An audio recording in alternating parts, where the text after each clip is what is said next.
In Côte d'Ivoire, Abidjan's prosecutor denounced the measures imposed over several opposition figures in connection to the violence that marred the 2020 presidential elections. After 6 months of investigation by dedicated police units, prosecutor Richard Adu explained that 233 people involved to various degrees in violence have been arrested and 40 are still actively sought. Most of the opposition figures arrested were, however, released under judicial supervision. The violence was sparked after several opposition figures called for a boycott, saying that President Ouattara's third term was unconstitutional. More than 85 people died in the clashes, which left 500 injured.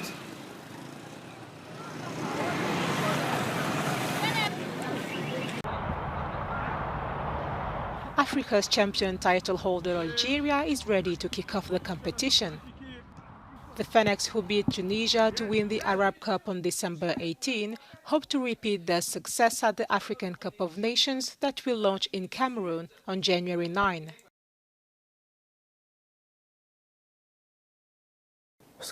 Because we already won the last AFCON, which makes us one of the favorites for AFCON 2021, many teams are waiting to play us.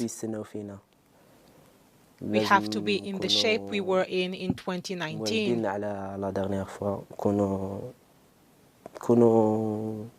We have to be ready, as all of the teams will want to beat us.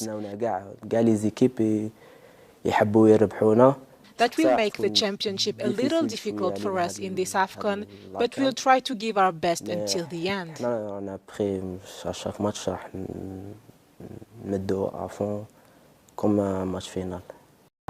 As part of Group E, Algeria will play against Sierra Leone, Equatorial Guinea and Ivory Coast.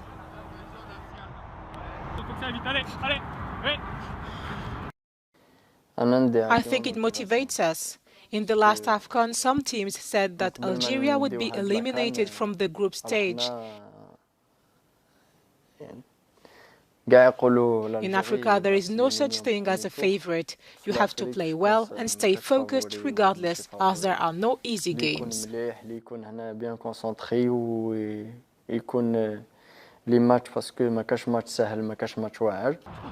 How will the tournament go for the Phoenix? Only time will tell. The team will play its first game on January 11.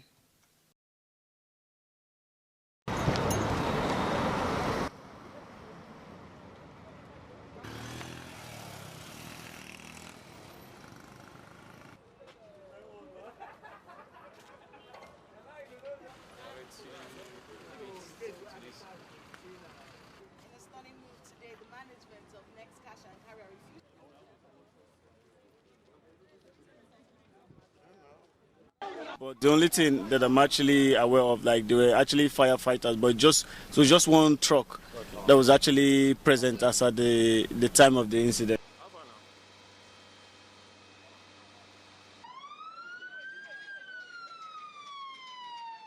Building almost collapsing. The walls are cracked. You can see that the walls are cracked. It's like a football field in there. I understand the fire started somewhere around 8 o'clock. 8 o'clock. The workers did not come to work on time, so if they don't come to work, who's going to open the gates for firemen to come inside? And by the time I got the message, that was way to 1. 8 o'clock till to 1. The fire will not wait for anybody. The insinuations of people carrying out items, if you look over there, you will see that the items are there.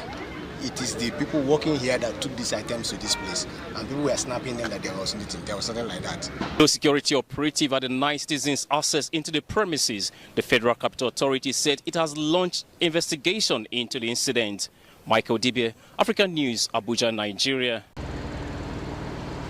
The South African court blocked Shell from using seismic waves to explore for oil and gas in the Indian Ocean on Tuesday. The court decision handed the landmark victory to environmentalists worried about the impact on whales and other species. the High Court in the eastern Cape town of Makanda backed a suit filed by conservationists and local groups. Members of the court declared Shell was banned from undertaking seismic survey operations, a decision that had immediate effect. The fossil fuel giant had planned to start exploration over more than 6,000 square kilometers of ocean off South Africa's coast. The ecologically sensitive area known as Wild Coast is dotted with a marine stretch that is home to nature reserves. According to a judge, consultations with coastal communities had been substantially flawed, which made Shell's survey application unlawful and invalid. This decision marks the end of a legal battle that saw protests gathering thousands of demonstrators on beaches around the country. The Tunisian government has revealed plans to borrow $7 billion from foreign lenders and domestic sources to stimulate the country's economy next year.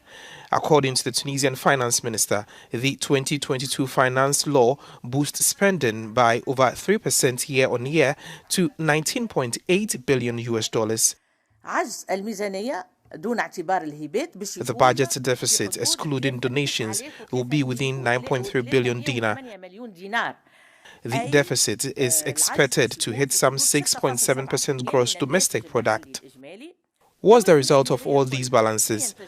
The result is a need for finance, as you know, and as in every year, and the need is estimated at 18.673 billion dinar, in addition to a treasury need of 1.310 million dinar.